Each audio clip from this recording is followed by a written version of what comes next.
All right. All right. All right. All right. Wait for it. We can start anytime because I'll just cut out all this anyhow. All right. How's this look? Am I in a good spot? You in a good spot? Yeah. Luke, I have a little surprise with you today. Oh, I figure our energy. We have both talked about it. Our energy kind of sucked my dick. I think you're hiding behind your microphone. Am I? No, I'm not. I can see myself. Okay. All right. Go on. What do you got for me? So we're gonna do a little warm up, guys, so you can get a little God. more of who we are, because we didn't come across as well as we could have. I was very nervous. I've never been more nervous. We both were. I was crying on the inside. But so here's what we're gonna do. All right, you ready for it? Yeah, let's do it. Okay, you ready to move? No. What are we doing? Are you ready to dance with somebody? No. What are we doing? Oh, Jesus. What are we going to do here? Get up. Move with me. Move Okay. with me. Okay. Oh, God. It's so cramped. Okay. Hey, turn around. What Turn did around. you... Why are you drawing dicks on there, Luke? Step with me. Step to the right. What? Step to the left. To the right. To the left. Oh, God. She's into it. Hip thrust. Hip thrust.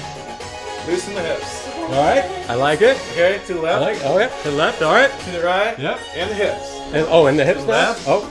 To the right. Right. Yep. And the hips. Yep. Oh, I like it. All right, there we go. All right. See? I feel good. And we can do a little twirl. Oh, yeah. Yeah, I know. All right. I feel good. All right. I feel ready. good. I feel There we good. go. All right. That was... Whitney. I think she brings out the best in all of us. She does, really. It's I think so. I'm kind of channeling the. This is horrible to say. Go ahead. My inner need to be a crackhead as well, but still have the voice of a goddamn angel. It's true. It's true. God, should I take that? I don't even think they can see that dick on that way. I'll erase it. Oh, you can leave it up there. It's fine. It's like a duck dick. So, ladies and gentlemen, this is what we've got on the agenda for you today. Can I start this one? You started the last one? Yeah. Oh, well, welcome back to Bored to Death. If you saw our last episode and are still watching, thank you. We appreciate all your comments and feedback. We implemented a bunch of changes, as you can probably tell. So, thank you so much. And today we're talking about bias, cognitive bias, and everything that goes along with that. So we haven't talked about this recently, so hopefully it will be more of a, organic is the word we're using? Organic conversation? Yeah, that's a perfect word. As opposed to rehearsed. Oh, and we also have this. We have new feature, the bullshit The button. bullshit button. Attention, the bullshit meter has detected major BS. That's definitely simple. Oh, I love it. Good. So if we ever have the need to push that, we can. And, all right, now it's your turn. I said too much already. No, just to kind of reiterate what Luke was saying, we kind of hit on this topic because we've, over the years, and even probably more recently than any other time, we've seen, bias present itself more than any other time that we can probably remember in recent memory. And that's, and that happens when there's more and more media exposure on this, that, and anything else. And I think it's probably how we got on it. Is we were talking about, what was it? Cognitive dissonance. Right. Yep. And which we'll get into also, because that's an important player in all this. And because cognitive dissonance, unique New York. Unique New York. I tried practicing my diction. Mm-hmm. But so where was I going? I always lose my train of thought. Cognitive dissonance. The drugs. We were talking about how much more common it is now. Yeah. Thank you. So there's cognitive dissonance is a funny one because, like a lot of other bias, you'll see I like to use the word like daisy chaining bias, when you'll have one bias and informing that bias, you use this bias, this Oh, bias, right, this yep. bias. Another one. But so I guess without further ado, should we just get into some? We should or actually talk about what biases are. probably define your terms first. Uh-huh. For me personally, none of these are original thoughts. Everything I'm going to say is either something I read or something I heard. We will cite who we can remember. Yeah, this will be the big one. This will be one of them. Daniel, and we can't. Daniel, yep.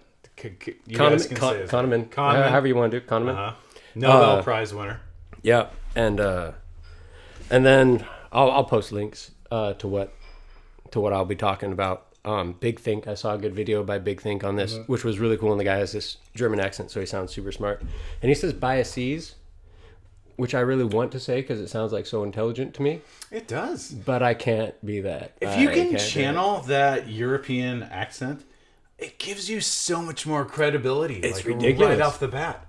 It always gets me every single time. Every time. Yeah. I don't know why. Where does that bias come from? I don't know. Probably movies. Yeah. The Europeans are always the smart ones. Yeah, because Americans are just dumb. Yeah, we've internalized that as Americans too. That we kind of embrace that it. We're fat, pig-headed, stupid, or at least that's what we're told. Talking properly pretty often. Yeah, yeah. So get it a lot. Get it a lot. But yeah, about and so is where biases kind of come into play. And as we discussed earlier, before we got in too much detail, Luke and I try to not talk to each other anymore so we can have trying not to stuff to talk about now. Yeah, it's really if there was if there was a relationship status on our Facebook page, it would be complicated. It would be super complicated. But so the and where we were getting into it was they're not as you were saying, they're not inherently good or bad. Yeah, they're there to protect us and keep us safe and keep us alive. Right. In a lot of reasons, but since we don't have the evolutionarily, is that even a word? It is actually. Okay. I use it all the time. Evolutionarily speaking, we don't have a lot of the shit that we have to deal with on a day-to-day basis from where those biases. You sound so much smarter. Thank you. Came from. So. Yeah, that's well. So I'd never thought about that because bias is always used negatively. No one ever says bias in a positive way. Yeah, and that's a good point. And so when I was watching the Big Think guy, and he was explaining why biases weren't negative, it was like, oh, that's true. And it, I mean, it's just all the brain can do. Mm-hmm. And so you end up making these judgments, and like he was talking about, it's like. The temperature you prefer is a bias. The food you prefer is a bias. Like it's all biased, and you make so many decisions based off of biases that it's for me really challenging to make a decision and then consciously ignore my biases and to kind of expand like my range of options. Right, without like feeling like you're walking through wet cement trying to make a fucking decision. It's laborious. Which is why we don't really is. do it. Never. Right. And it's, because, it would take, like, it might, like the conversation we're about to have, could take eons because we'd be thinking, okay, well, this is the thought I have. Now let me backtrack into my infancy and see all the shit I went through that's making me form this bias. Right. Or what was the most recent anchor, which... we'll talk about later. Yeah, I'll have to define that an anchoring bias. Mm-hmm.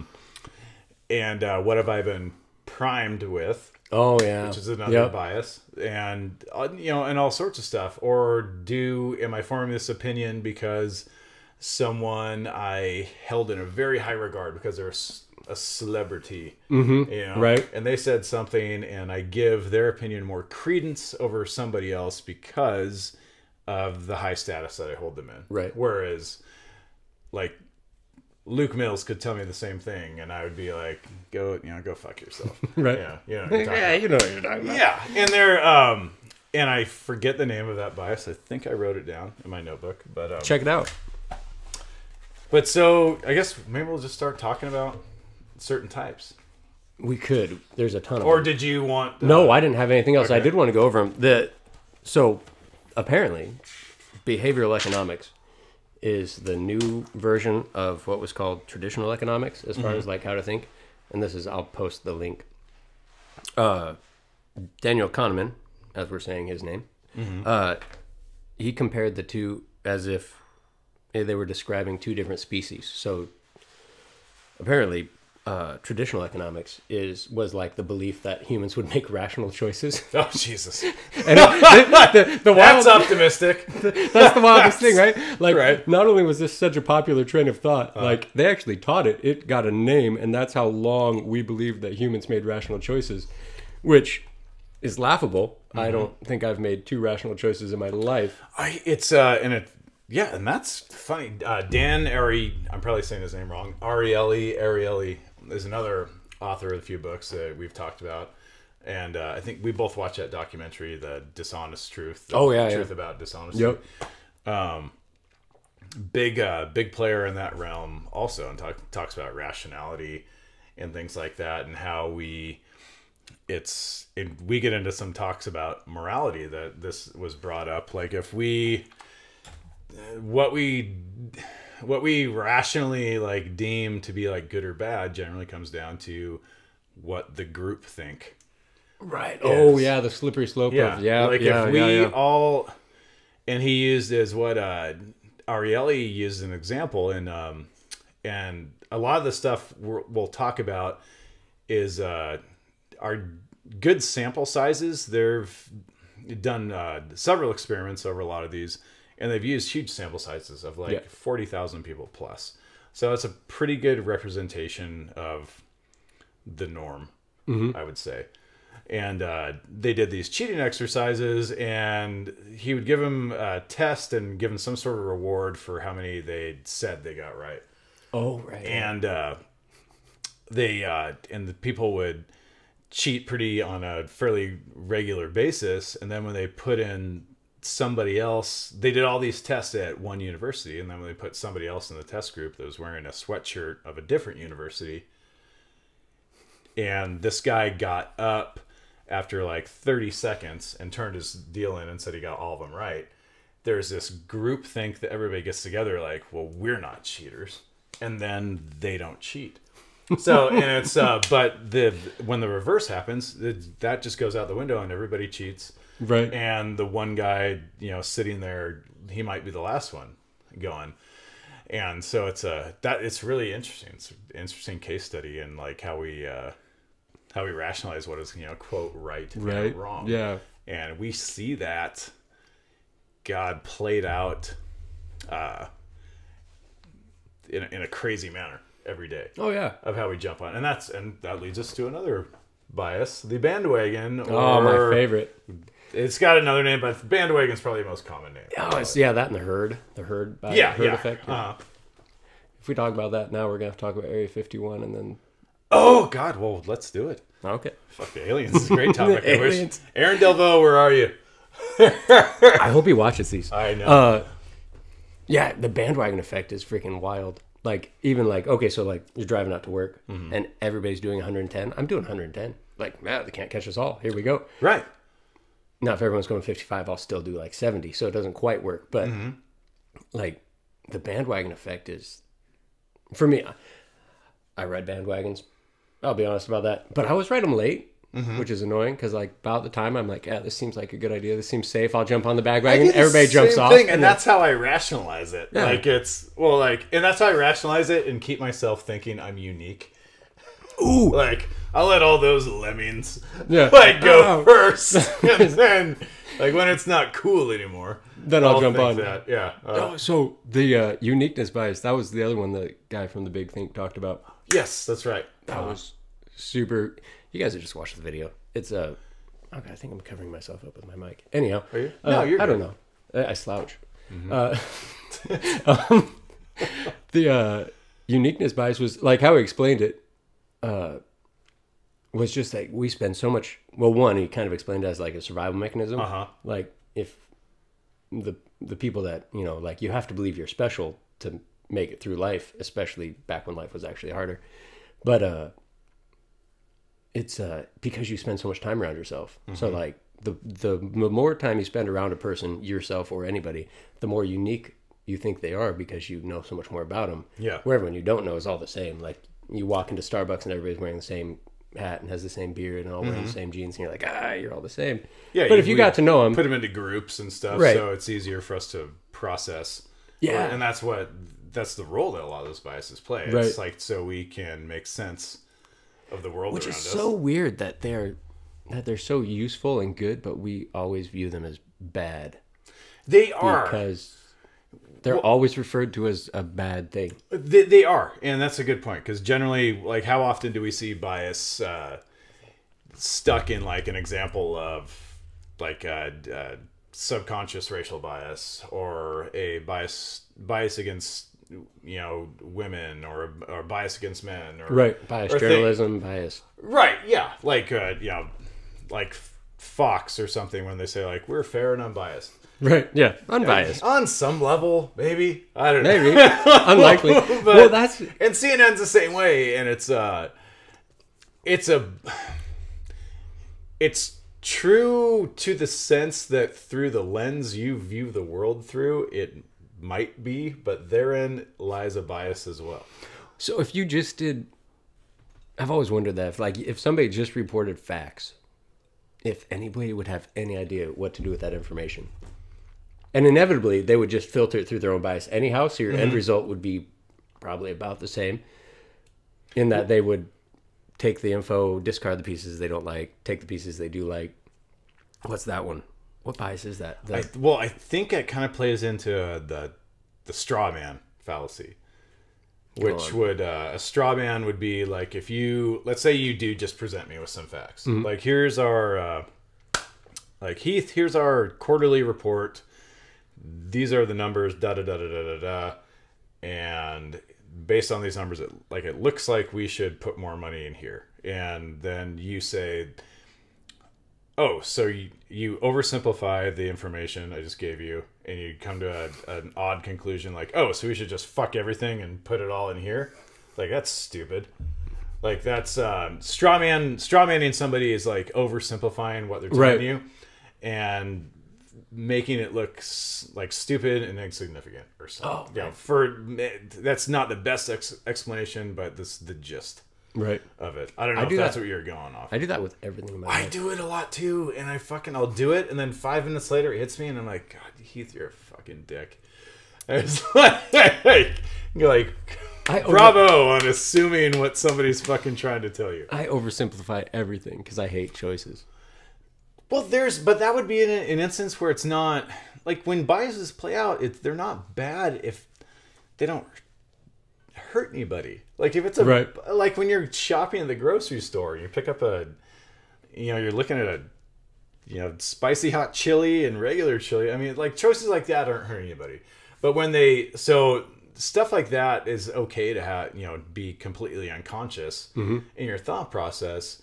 It's when they get into bigger things that affect, like, what's going on, and when we have this group think of, towards what we're biasing on, what's going on in the world right now, what we think should be going on, right? Like, what is right, what is just, how should I treat, my spouse, or how should she treat me?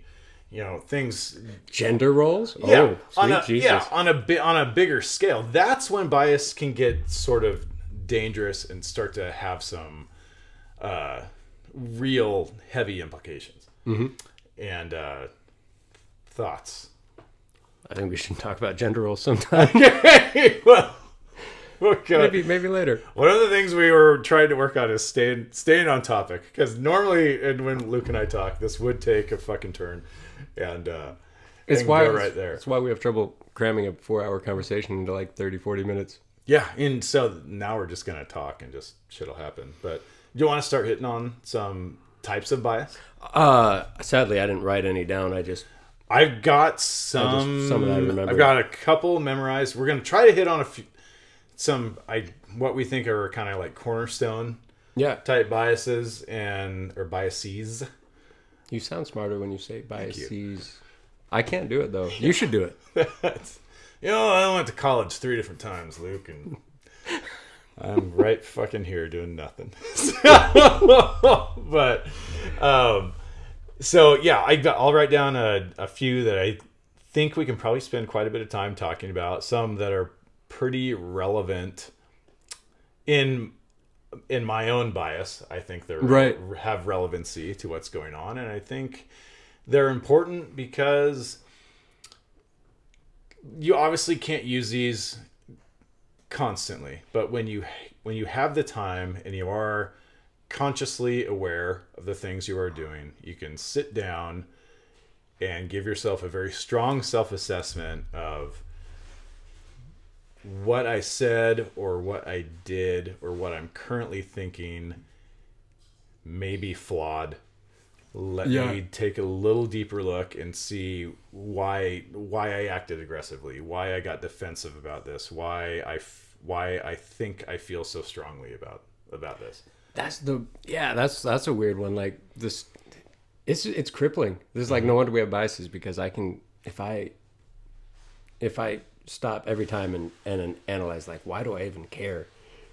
I often come away like, I don't know why I care. Like I give up. Like I don't care anymore. It's easier. Now I don't care. Yeah, and then you're like, God, I'm a nihilist, Lebowski. I believe in nothing. It's seriously. Like, yeah. So here's is the eraser in there? Oh yeah. You need to erase the dick's gone. Yeah, I took the dick down. So the first bias we'll go into is cold. I think that's a good volume.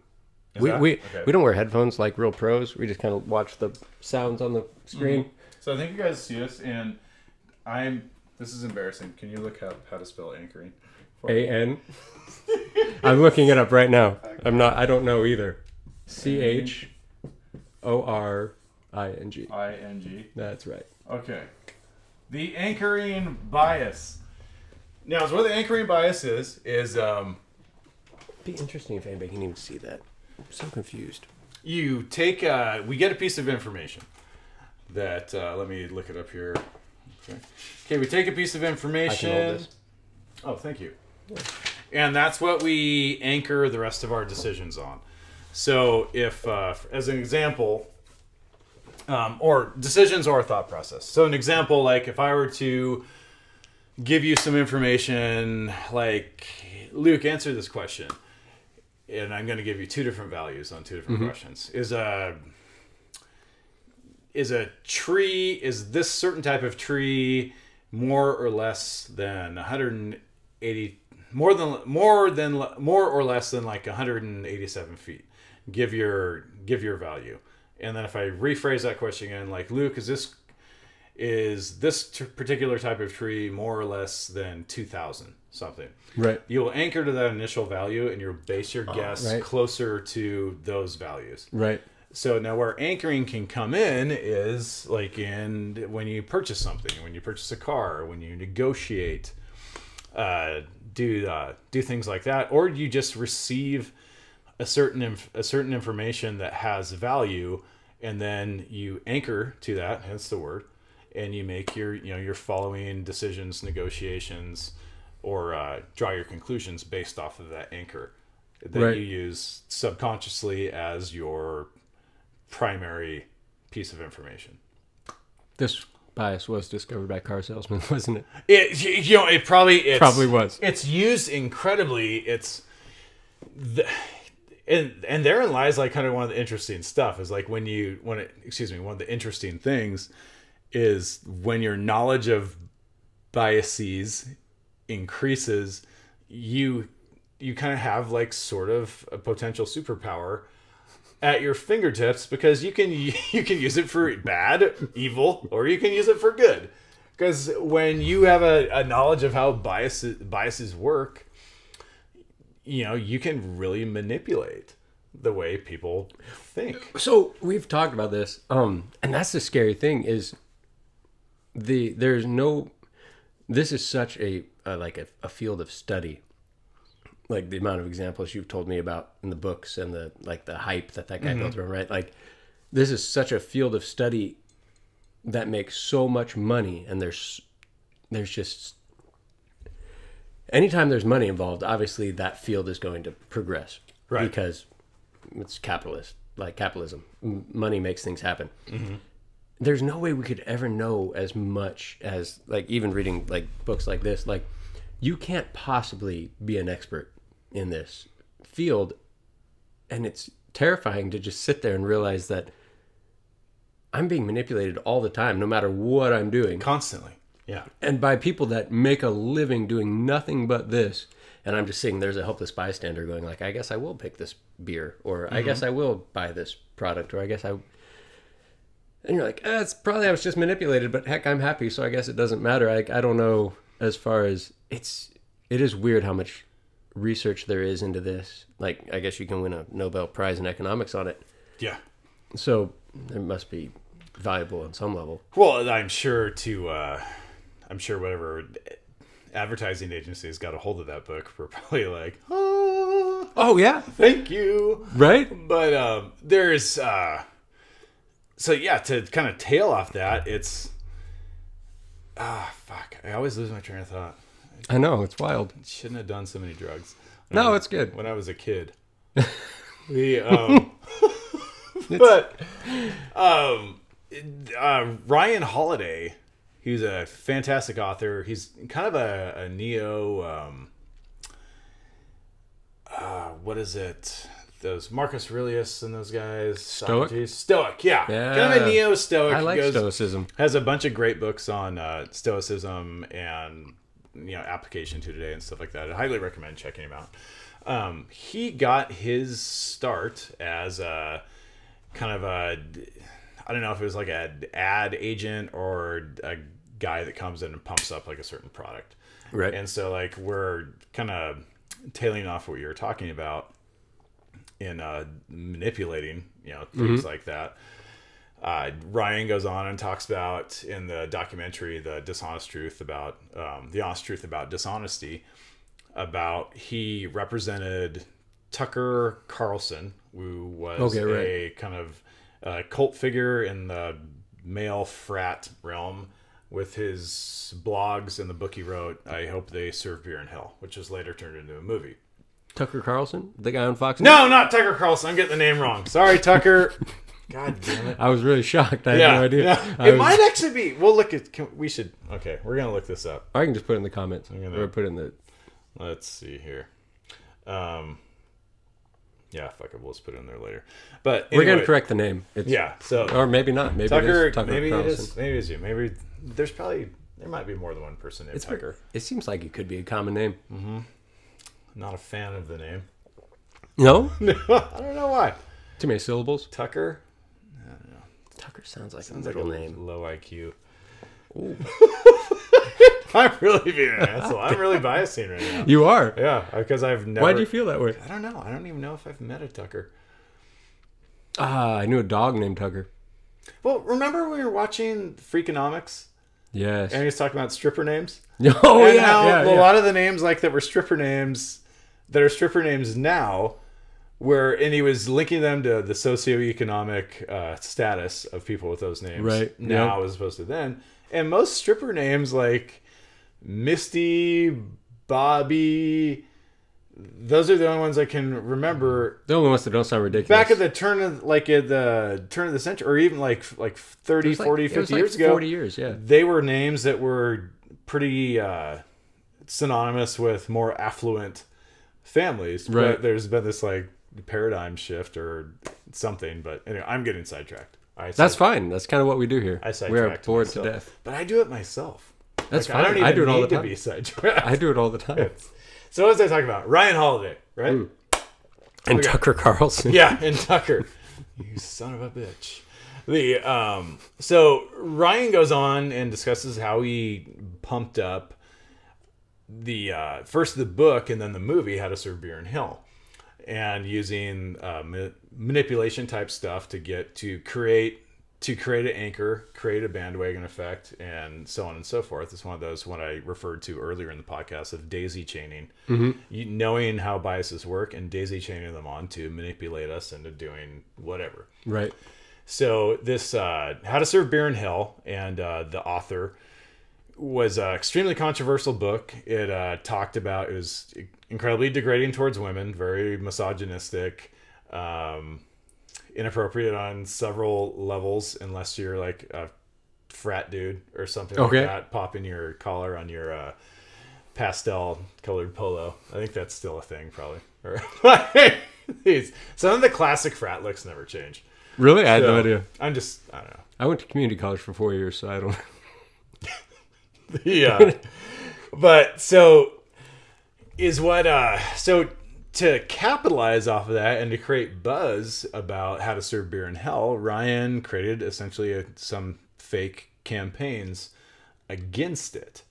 So he started, him and his staff created fake blogs, started emailing fake complaints to media outlets, putting up signs that would promote the book and the movie, and then purposely defacing those with spray paint of people who, quote, should be against that. Right.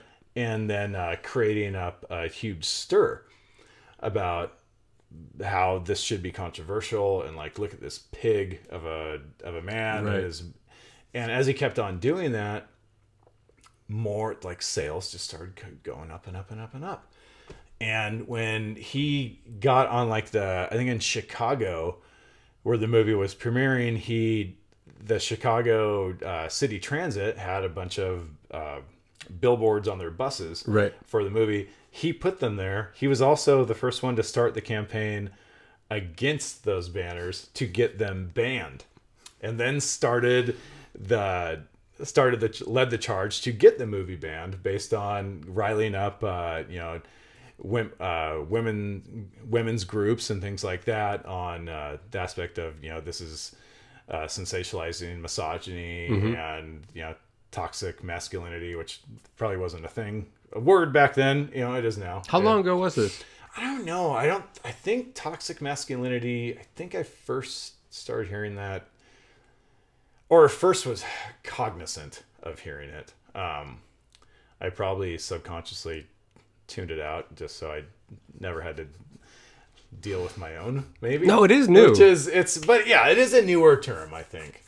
But anyway, so Ryan did that and ended up creating millions and millions of dollars in sales by playing off of, the puppets that we can be. Right. Of just seeing something, and what he did is created an anchor of like, this is putting out, getting to the media, having the media. He was a great conduit to make shit like this spread like wildfire. Yeah.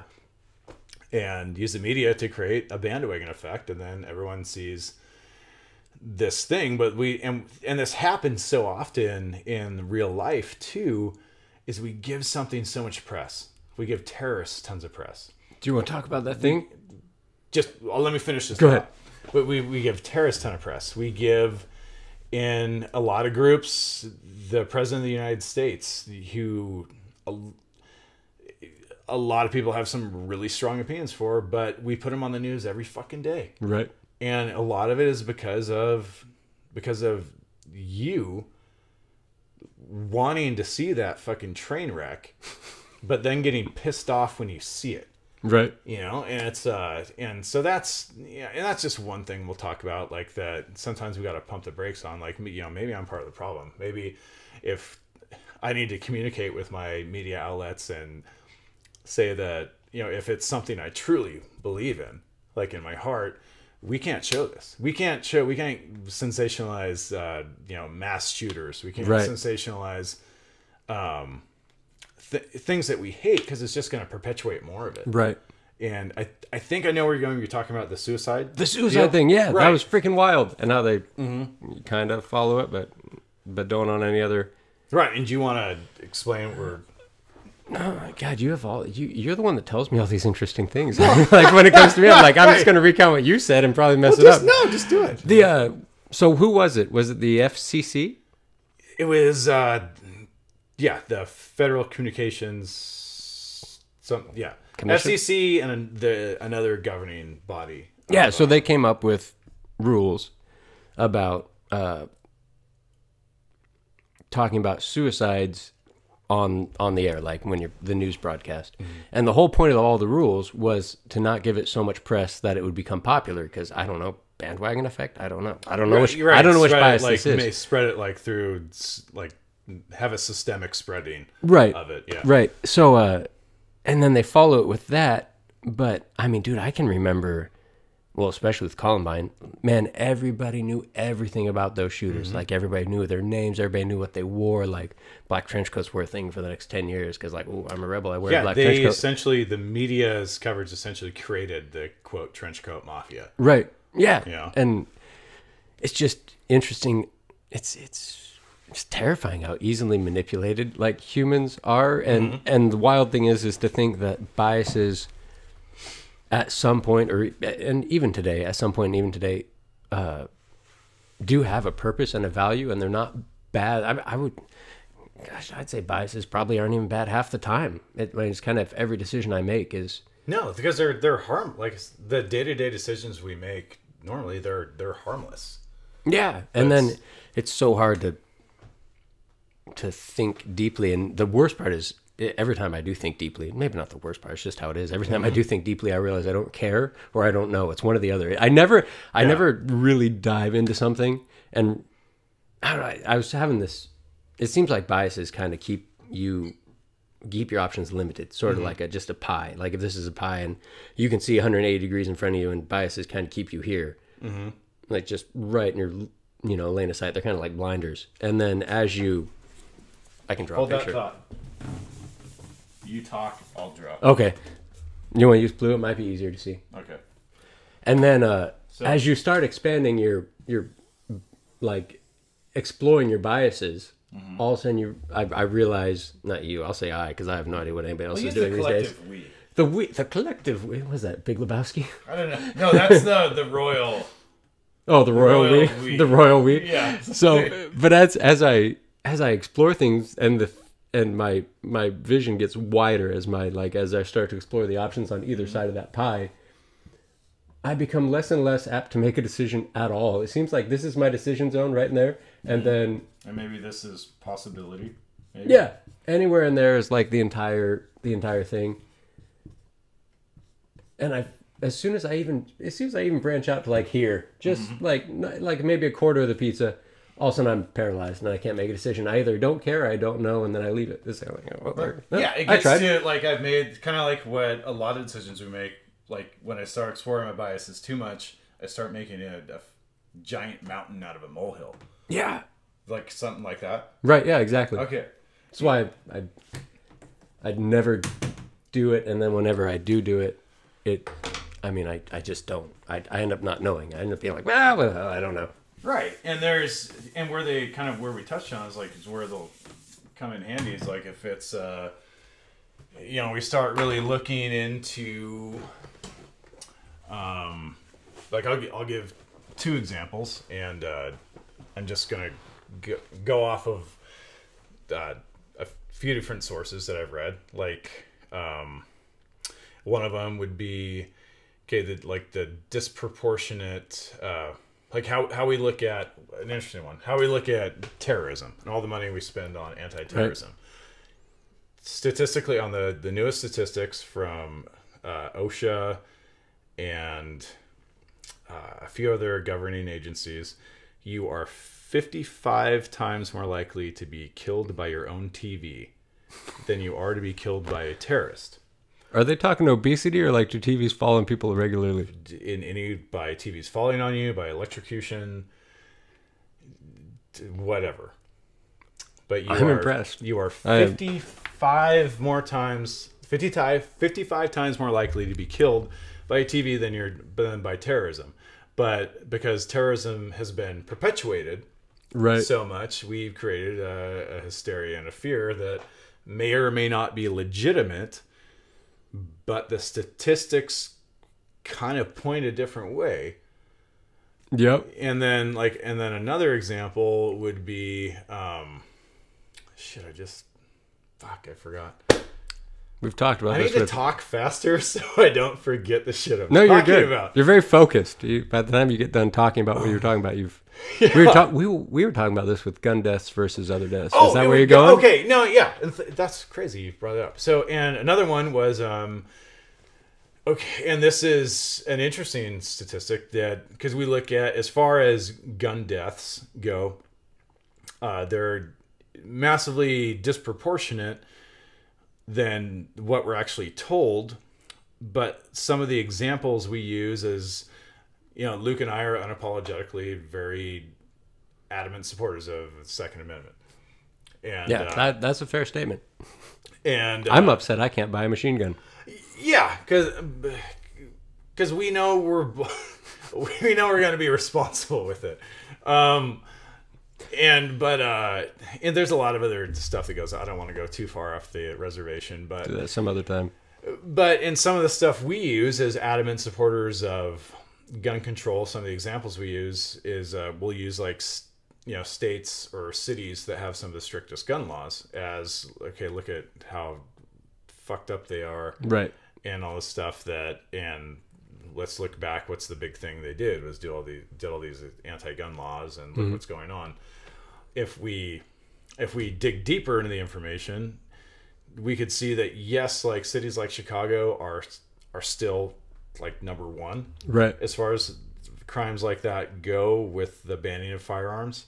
But since those stricter laws with firearms have been enacted in cities like Chicago, they still might be leading, but they've gone down drastically. You're really challenging my biases right now. I know it challenged mine too. Frustrating. It challenged mine too, and that was because I was like, oh, that's okay. So I was like, all right, that because that's something. Obviously, that's something we want to see, the less violent crimes that are committed with guns and stuff like that. But it's is what it does.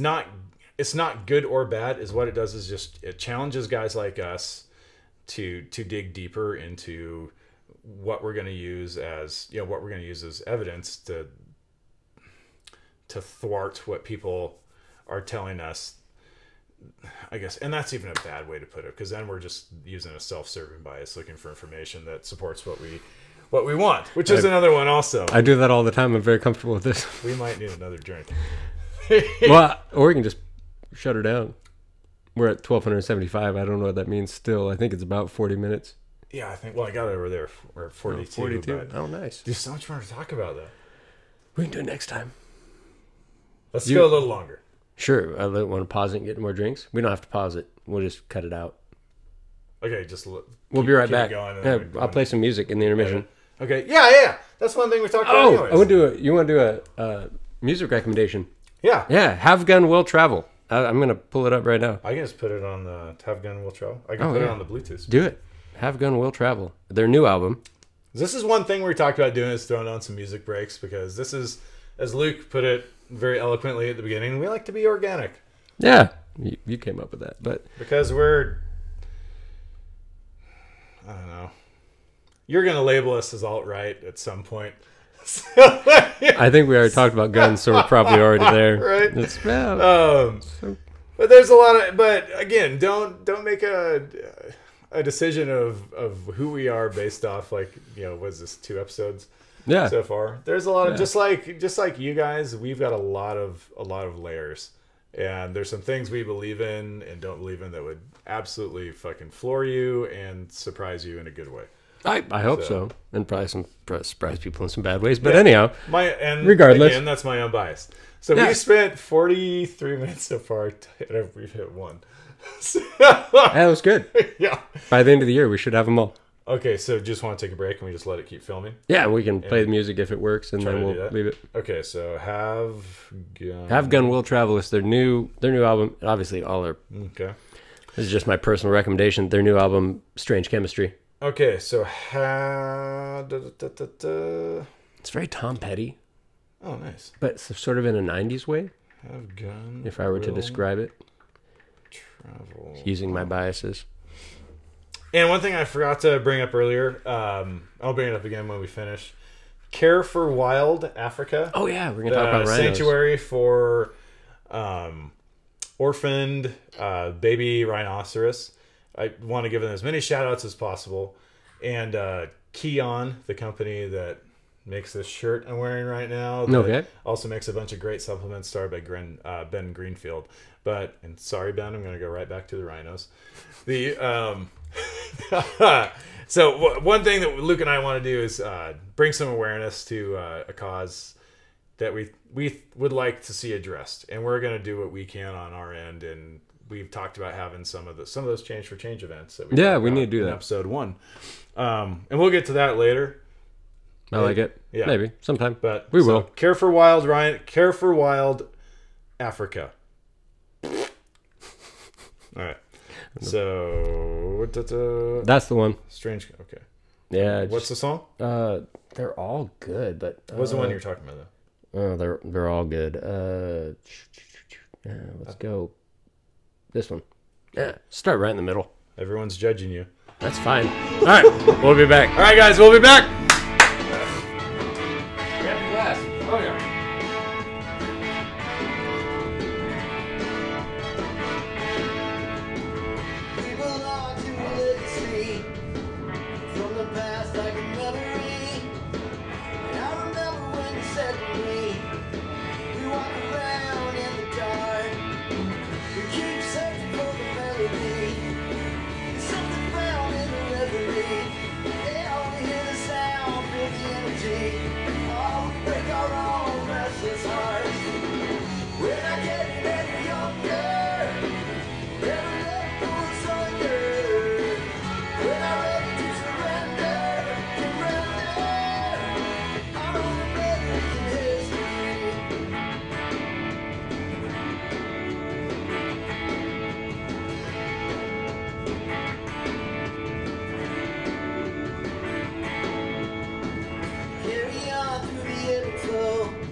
This is a good song.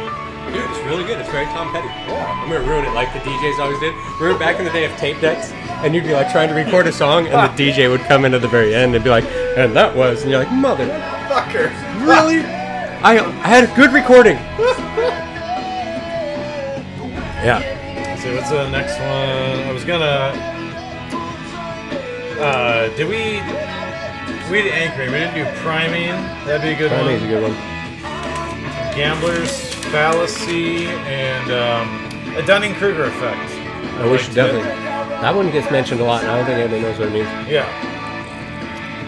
And then we kind of touched on confirmation bias and talking about some other shit. Right.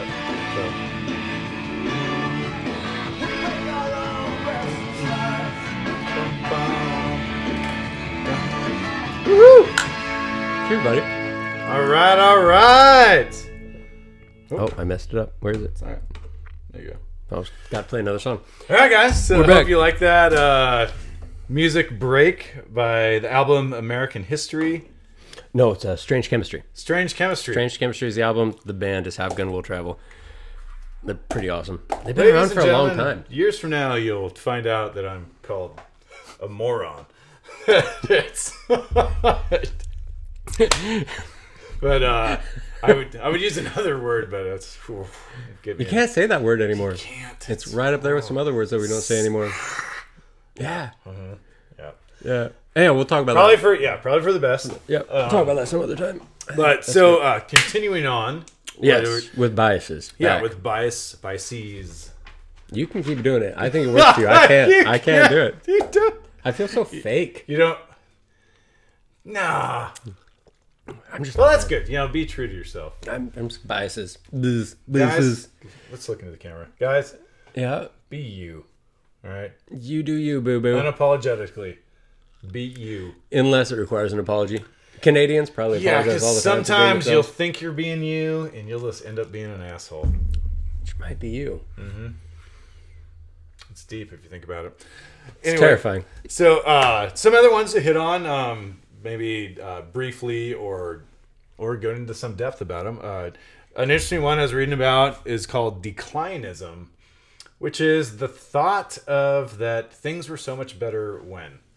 Oh, decline as in it's going worse, not decline as in I would know I don't want that. And one of the first to mention declinism, or what we know it as now, is Socrates. He talked about in the written word, how Greek philosophy had started spiraling downward. I've read that one. And the newer shit wasn't nearly as good as the old stuff. Or the thoughts weren't as deep. And it goes into, not Socrates, but in describing what declinism is, we use declinism and cling on to things from the past because that's what made sense. And new thoughts are tough, because when a new thought comes, when change comes, we need to change the way we think about it. And that's obviously difficult, especially in the day and age we live in now, where information is fucking coming all over your face like a bukkake. So it gets tough. And so declinism, like we talk about it a lot, like in a lot of different aspects of like, God, like what the fuck is going on with people right now? But you get into the weeds, and we could use declinism and using that bias like towards the amount of violence we see, the amount of gender shit that is going on, and how it's not it was so much easier back when, but we have all this new information and really stuff. There's less war, there's less hunger, there's less violence on a huge scale, and that's a lot of Steven Pinker, one of my favorite authors, is doesn't do a warm and fuzzy rosy picture of it all, but just gives blatant facts in his books. Like these are the numbers of what's going on. Things have gotten progressively better and are the best they've ever been in the history of mankind right now, and are still trending. I'm using my hands a lot that direction. That's fine. They're on the picture, so you can. All right. That's why we're not doing a podcast, among other reasons. Very animated. Oh, I wanted to do something about that. Like we were talking about doing music recommendations. Bullshit! I just realized we hadn't used it once yet. Sorry. I can't continue. No. Yes, I'm done. Do you remember what you were thinking about? Okay. Yeah, I was thinking we should, when we find something between episodes that's like good news, because you never hear good news. Like, I don't remember the last time I logged on to, or Google suggested, or I got on Google and it said, this is going really well. Like, I don't remember the last time that happened. Right. And the problem with that is it teaches your mind, like your brain starts searching around for stuff, and that's what your brain makes the norm. Yeah, like everything's going to hell. Yeah, the horrible shit's going on constantly, which is kind of the case some places, but not but not everywhere. Like there are some places where real fucking tragedy happens and is a daily occurrence. Like it's like mentioning like we're talking about poaching, like California. Yeah, California. Anyway, go on with poaching. God, look out for that. Like the whole poaching deal, like in countries, what is it? Like Kenya, and I believe Zimbabwe, where a lot of this poaching is going on. There's a 30 to 40% unemployment rate amongst locals, so they're the only thing they have to turn to put food on the table in a lot of cases is to live in organized crime or poaching or drugs or whatever goes on there. I don't want to assume anything else because that's the only thing I know is about the poaching side of it. Right. But so there are places like that where it's stuff is horrible that's going on, and just like people have a bias to think that if we want to help by helping the country of Mexico, slowing the influx of illegal immigrants in the United States as something that's racist. Right. And it's not. Race has nothing to do with it. The only thing that it has to do with is that you're helping a country rebuild its infrastructure so people have no need to run away. Right. Yep. And sometimes there are win-win scenarios. Sometimes. Right, there are. And but that's just one of the many examples of what we see now of in declinism. There are the things that are going on like right now aren't as bad as we think. There's a lot of good stuff going on right now. Sure, the old times were things we could cling on to, be very nostalgic, but we generally remember things as a lot better than they actually were. And in rare cases worse. Like I've had some some girlfriends I sit and think about and I'm like, but then I look at myself and I'm like, you're a pretty big douchebag too. So it's important to be honest. Right. Then moving on to another one that I think is interesting, the Dunning-Kruger effect, which what we talked about at length a few weeks ago. That's the one where the more you know, the less certain you are. Yeah. So what I was talking about with the as soon as you start to expand, how was that? You unconsciously even already talked about it. I didn't know what it was named. High five. Genius. Yeah, that's gonna be loud. I might have to tone that one down. That's dude. I'm prime candidate for that one. As soon as I start to expand my worldview, it's like, I won't. I just have no beliefs anymore. I believe in nothing. Right. And guys, to recap on what the Dunning-Kruger effect is, it's I kind of went out just a little bit. The broader the broader amount of knowledge that you have, or the more depth you've gone into some area of study, the less certain you are. The less certain you are about making any definitive answer or opinion on it, because you understand that there is a vastness of knowledge out there, and to make a strong stance or draw a definitive conclusion based on what you know would bring with it a degree of irresponsibility. This is why women can't pick where to go for dinner. This is it. I discovered it. This is the effect. Man. This is it. That's why. Because they're they can think of 48 restaurants, and a dude's like, I can think of 3, so I'll pick one of those. Right, and you kind of you have the paradox of choice there playing out. That's I'm well aware. That's another one, yeah. But you see this on the flip side. On the flip side of the Dunning-Kruger effect, the other part of it is people who have a limited amount of knowledge on something, generally speaking, will try to oversimplify a topic, whereas people on the other side will focus on the complexities of looking at several aspects of it. Then on the flip side, they'll oversimplify it, and they'll try to draw definitive conclusions based on the very small amount of knowledge that they have. This is the story of my life. Right. We all do it. Yeah. I mean, that's where they wouldn't study it unless we all did it. It took two guys to study it. That's how big it is. Dunning and Kruger. Yeah, who are they? They're probably European. Yeah, One of them sounds very German. Get on your Google machine at home, people, and look that up, because I should have done that myself earlier. But so yeah, Dunning-Kruger effect, which is an interesting one. And there's some notes I wanted to.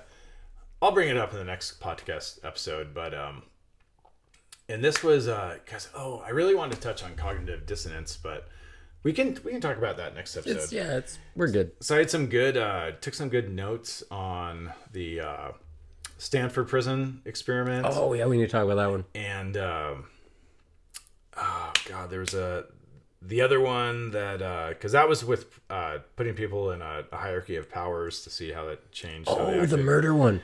No, the murder one, that was a different one. I just can't remember. I have the notes on my phone. We're using my phone to film. Oh yeah, there it is. What do you think that went through? It's fine. It's fine. So, but yeah, I think that's that might wrap us up. We're at 1800, so it's an hour. It's perfect. But well, guys, thanks a lot for joining us. Yeah, thanks for coming back. If you didn't see the first one, or if you did see the first one, if the word hasn't gotten out, and judging by the amount of subscribers we have, it hasn't. That's fine. I'm good with that. I'm strangely comfortable with this. But you guys can watch it. Do us a favor, like, share, whatever, and please go check out Care for Wild Africa on Instagram or Twitter.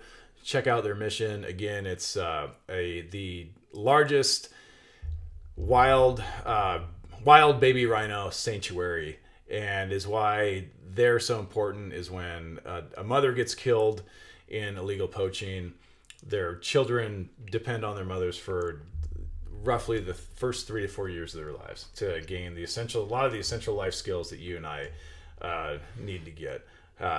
What plants to eat, how to socialize with the pack, how to defend themselves, how to circumnavigate their way through shit. These are all things I'm still learning. Yeah, and we are, and it's and that's what it's a horrible thing that happens when you take that mother ways, because if the infant rhino, the calf, hasn't learned those skills, then their chances of living go down exponentially, and it's like a 99% death rate if that happens. Oh, so with a population that is sitting at roughly 25,000 worldwide.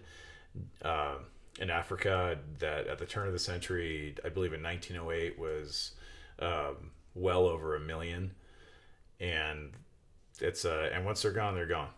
We have 2 white rhinos left. We got 25,000 black rhinos. So that's we're going to talk about this. Yeah. We do care about black rhinos too, obviously. We do. There's just a lot more of them. There's there's. I'm gonna leave that one alone. Yeah.